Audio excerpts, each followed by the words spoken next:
drummer from the river.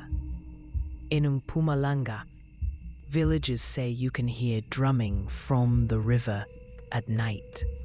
Seppo, a 14-year-old boy, took his djembe and joined in. He disappeared. His sister Zama was determined to find him.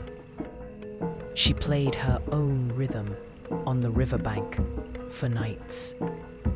One night, the river played back.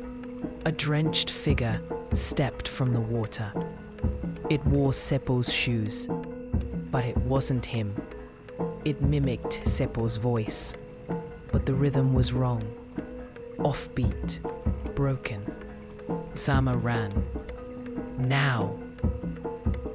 Each evening, she hears her name in the beat of distant drums.